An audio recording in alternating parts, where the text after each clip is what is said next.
Hello and welcome to the Third Sector. I'm your host, Tamara Binkman.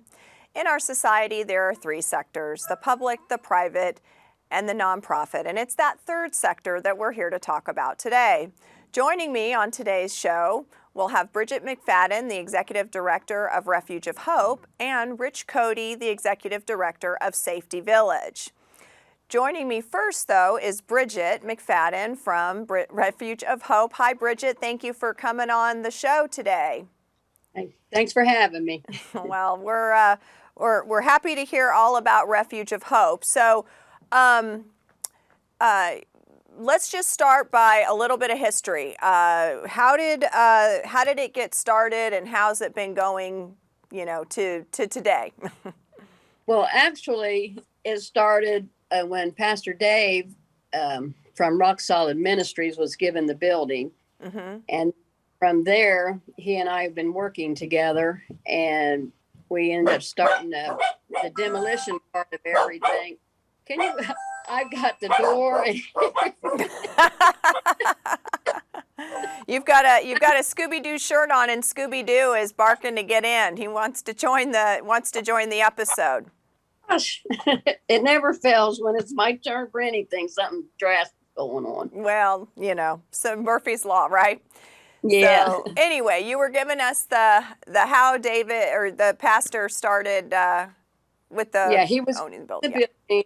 Somebody donated the building, and we didn't really have a clear view on what we were going to do with the building. And then we did, just out of the blue, when the Lord sent me down to Dave to help him, we decided that what was needed for our community was a shelter for women and women with children. Mm-hmm. Mm-hmm. Used to be a bar. And so, we had to come in and demo all this bar equipment. There was a whole cooler full of beer, and people were like, "Hey, we know what we could do with that beer." And we're no, we're going to get rid of the beer. I'm giving it to somebody. And so from there, we've gotten the community people, churches, just grants, just individuals have joined us and helped us to get it to where it is today. Today, we have served over 120 women and 10 children. Wow. Since we opened December the 7th of 2020. Okay. Yeah, so recent to providing this service, the shelter services to the community, which is much needed. Tell us about the mission and the vision of the organization. Well, we are a refuge for those that are displaced in the moment. Like today, we got a girl who just knocked on the door. She's homeless, has nowhere to go. She'd been robbed of everything. She doesn't have an ID. She doesn't know where to start. She's confused. She's scared. And so our vision is to bring them into a safe place, get the fear to subside, and calm them down. It's raining out. We'll get her some dry clothes, feed her, let her relax, and then we'll do an assessment on her. Mm-hmm. And we'll go from there and help her and meet the needs that we can meet. Right. So get her out of that traumatic state that she's in now to where she can, with a clear head. She's in survival right now. Wow. And her whole body's just doing this. She's just trembling. Right. And to bring her into a nice, quiet environment. Well, it usually is, but my dogs just happen to be here today. But she's okay. She's sitting out there quietly waiting on me. Wow. And, but that's our vision. She was scared to death. She said she'd sat out all night across the street in a doorway, and she was going to ring the doorbell, but she was just so afraid. And so today she rang the doorbell. Wow. Yeah. And we're here for. That's a powerful story. Yeah. So I ask this question of everybody because I think it's important for, as our viewers learn about the different organizations within our community that provide help and supports in all areas of need for men, women, and children in our community. What would happen, and I know you're a newer organization, but what would happen if you stopped, you weren't able to provide your services, they ceased to exist in our community? What would happen? What would the impact to our community be? Well, they would be back out on the street. As a matter of fact, they wouldn't have a place to go to. We've helped a small family unit, and they're getting ready. About to give me a minute. Take one. She got her apartment. She's been working. And so her and her little boy are going to be moving into an apartment. And if we're not here, they don't have that means. Right. They didn't even start. They're not even from here. They're from a whole nother state far away. And they just showed up at the front door one day. And we brought them in. We loved on them. We took care of them. We saw what their next step was. And we've been just following them and keeping them going. And today we got the call that she's done everything she needed to do to get the apartment. So if we're not here, right, they'll be back out on the street. Right. Just like the one that came today. She'll be on the street, maybe not even alive. Right. And that's what she's afraid of. She's like, I could have been shot and killed. Somebody mugged her, you know? Mm-hmm. And that's what's going to happen if we're not here. Wow. What's kind of the age range that you tend to see? Is it all ages, or does it tend to run into a certain age group? It's really not any particular age or any particular financial status. I mean, they're coming from all ages. Our oldest individual has been 73 years old. Really? We've had 3 or 4 people in their 70s. And then we've had people in their 60s. We've had people in their 50s. We've had people in their 30s, all the way down to 18 years of age. Wow. And we had a girl here one night. Of course, we had to call the proper authorities. She was only 15 years old and a runaway.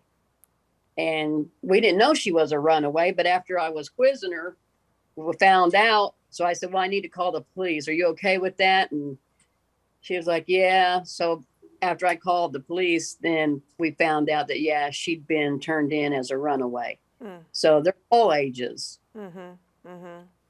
And the prostitution level goes down while we're here, because they're not doing that. We're changing their lives. Right. We're not letting them have a night to stay. We're giving them a change of life. We're showing them how to become a parent, how to do housework, how to pay your bills, how to budget your money. Okay. If you don't have a driver's license, we sit down and we give them the manual. We help them to get their license. I mean, it's a combination of everything. Right. So that's tough work, and it's meaningful work, and it's clearly very needed in our community. And so we're very fortunate that you all have taken this on as part of your church organization and provide these services to the community. Briget, what's your staff like? How many folks do you have there helping you do this work? We have about 8. Okay. Some are paid and some are volunteered. Okay. And some are trained. And then, of course, the volunteers, they do have some specialties behind their background. But more of the volunteers just want to help because they're caring people. Mm-hmm. Mm-hmm. Like if we need them to drive them somewhere, mm-hmm, we get people volunteer to drive them. Right. If they need certain things, like a birthday party for the little guy, you know, we have people that will volunteer and come in and set up a party. Right. Give them something that feels a little bit normal for them. Yeah. Under extreme circumstances that are anything less than normal or ideal. So if people are interested in supporting your organization, either financially or wanting to look into, you know, they watch this segment, they hear about the great work you're doing, they want to get involved with you, what's the best way for them to do that?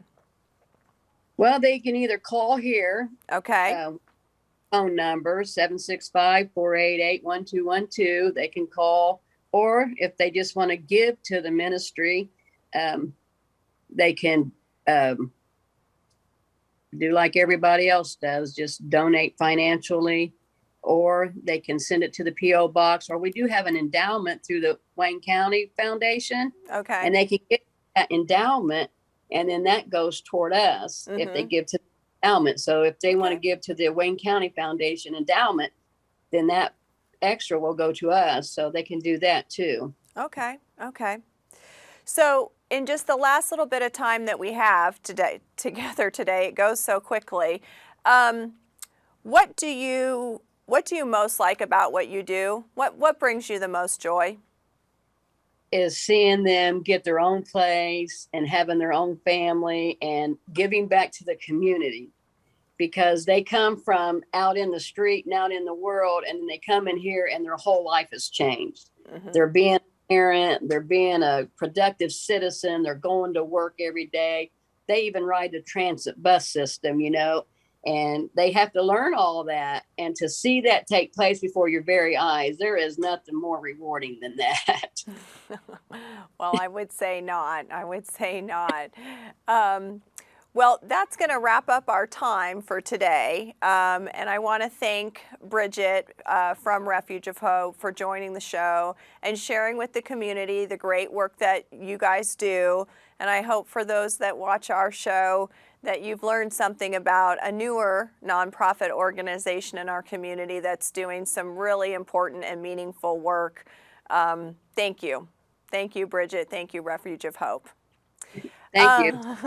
Hey, when we come back, next up will be Rich Cody, Executive Director of Safety Village, joining me. Stay with me.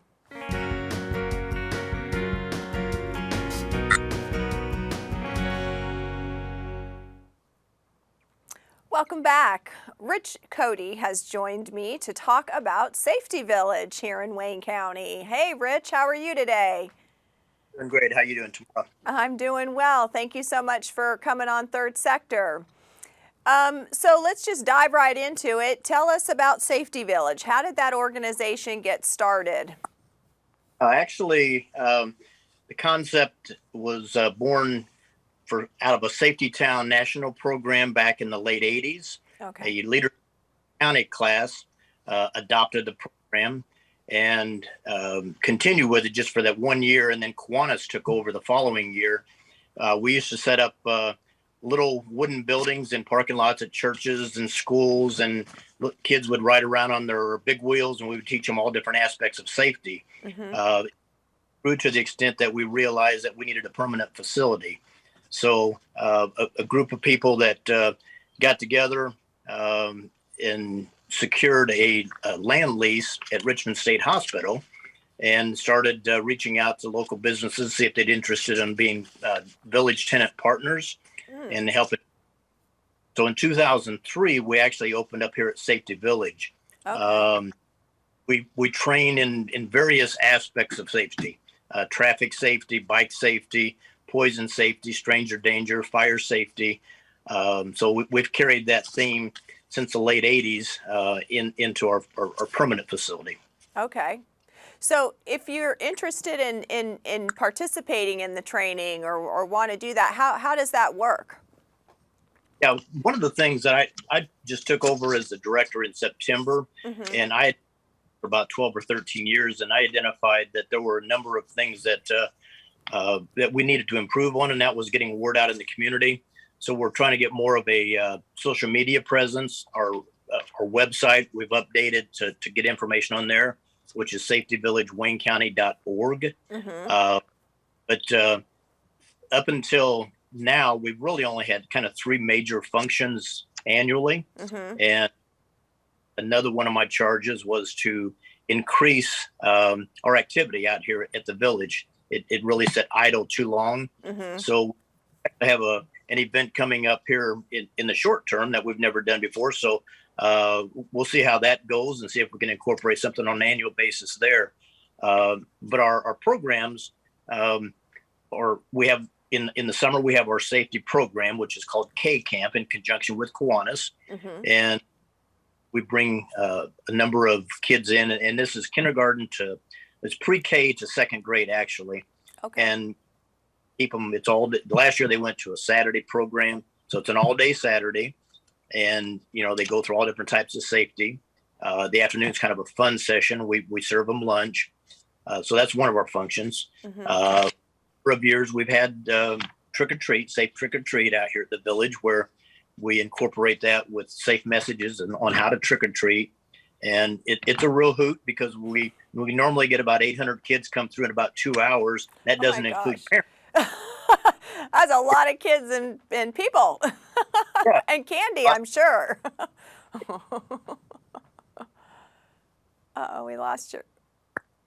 Our third is fall. We do fire prevention safety during Fire Prevention Safety Month. Okay. We have a board that directs the training. We have a smokehouse out here at Safety Village. It's actually a 2-story house that it's real life experience. We've worked through all the local schools, even some over in Ohio that would come over. Last year, we did between 600 and 700 kids in October and November that will come through, and we'll teach them all about 911, drop and, you know, enroll and those kind of things. So, you know, I want to increase that exposure and get more classes than what we've had in the past. So that's our major 3 functions. Well, that's pretty neat. It's good to know, since I was a kid, stop, drop, and roll is still the way to go. Some things don't change. So tell us a little bit about what you see the impact Safety Village has on the community. It's a very positive impact, and I say that because I've been in Kiwanis for over 30 years, and you know I've experienced a lot of kids that have come through our programs in the old format under Safety Town. We hear time and time again from parents that their older kids went through, or we'll hear where parents have gone through. Now they're bringing their kids through, and you'll see kids and they'll still remember the things that we taught them. So I think that it is very impactful. Yes, I would say so, for sure. So tell us about, so we know that you are the executive director of Safety Village. Are there other employees? Do you have staff? How does that work? Nope, just me. We our board of directors, and you know, it's kind of hit and miss as far as, you know, my timing out here, but I found myself out here more than I'm not out here now. So, myself. Okay. We're losing your audio just a little bit. Seems to kind of cut in and out a little bit, but we'll kind of go on. So, how is Safety Village funded? Like, how do you get the funds to do what you do? Is it through Kiwanis? Is it through grants? Is it through donor dollars, or combination? How does that work for you guys? Yes, all of the above. Okay.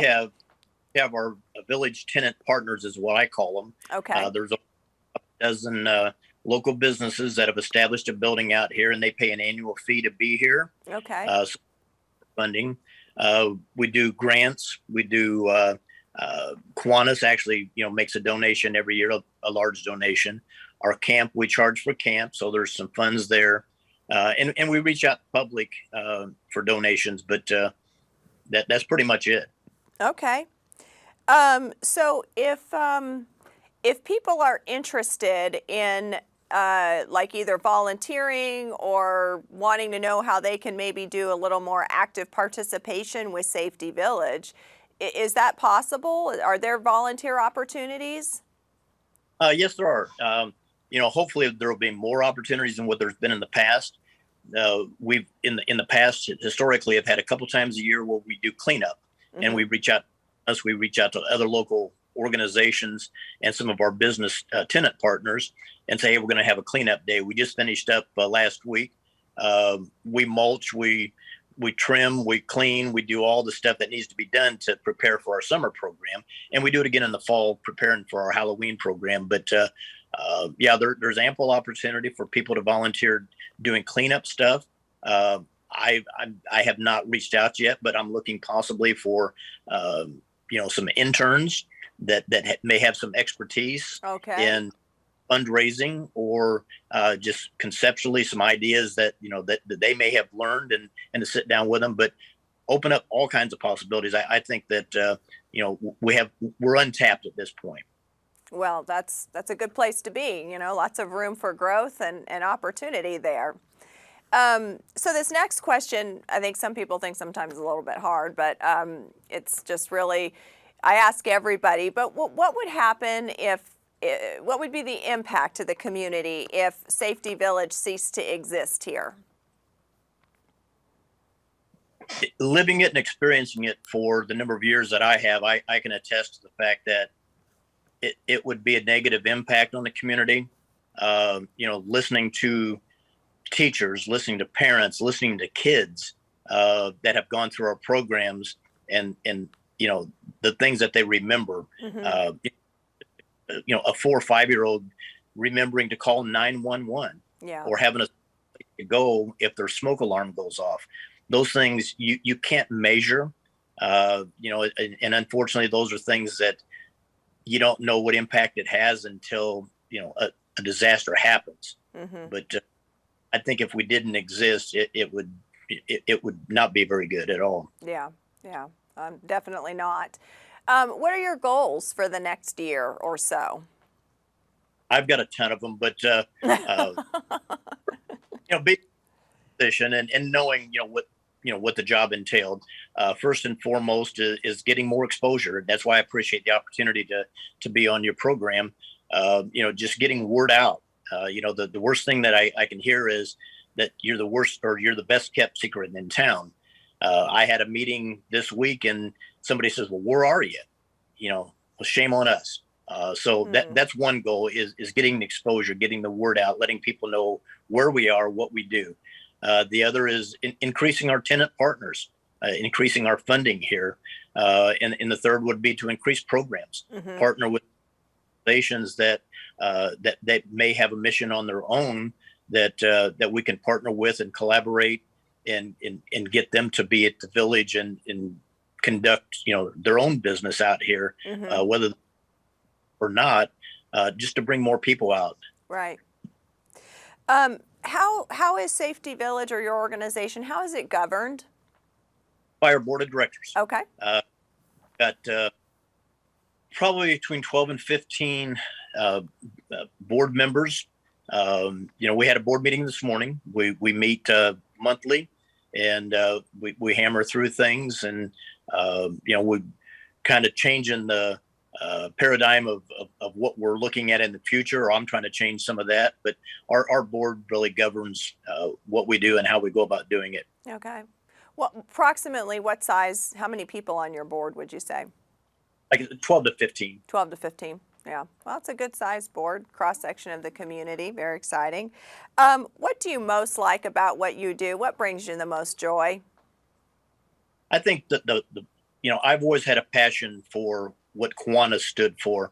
When I moved to Richmond in 1984, I was seeking out, who to get involved with in the Kiwanis mission, and what they stand for children. Kind of, also does the same thing here with Safety Village. I still have that same passion. I have kids. I have grandkids. They've come through the programs here, and that's my drive. Right. Is to education be passed on. So just to make sure, if people wanted to get in touch with you about volunteer opportunities, is it a call you? Is it a Facebook page, website? What's all of the above? What? How do they do that? Yes, all the above. Facebook, our website, obviously, and our number is if you Googled William County Safety Village, our phone number is there. I have access even when I'm not here to pull voice messages off of there. But normally after I've talked to somebody and the conversation is going to go beyond that, I give them my cell phone number, Mm-hmm. and that's the best way to reach me. So that's kind of been an issue in the past, is communication, and that's what we're trying to improve on, is make sure that all messages are tended to, and that people get the answers that they're looking for. Right. So for those who don't know, where exactly is Safety Village located in Wayne County? Village is located on the grounds of Richmond State Hospital. Okay. Actually in the southeast corner of Richmond State Hospital. Okay.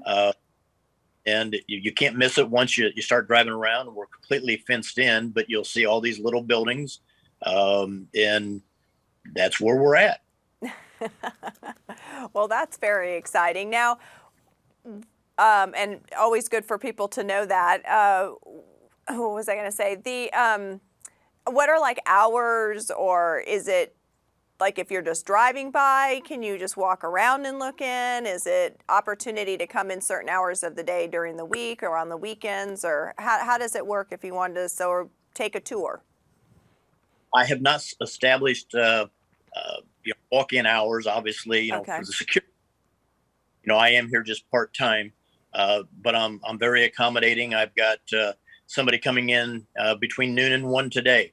Okay. I've got 2 meetings scheduled for next week that we've scheduled potential tenant partners to come and tour the facility. So, it's just a matter of being accommodating and, working your schedule and my schedule, but it has not been a problem yet at this point. Well, then it sounds like you're the main man. You're who we want to reach out to. If you're looking to get a tour, you want to know more about Safety Village, you want to volunteer, you want to find out how to get your kid in a K camp or experience any of these learning opportunities and safety learning opportunities, Rich is your person to reach out to. So with that, we're wrapping up our time that we have with you today, Rich, but I do want to thank you for joining the show and sharing with the community all about what Safety Village does and the opportunities, and follow them, check them out, and stay tuned for more new and exciting things that might be coming in the future. I think the opportunity and the exposure.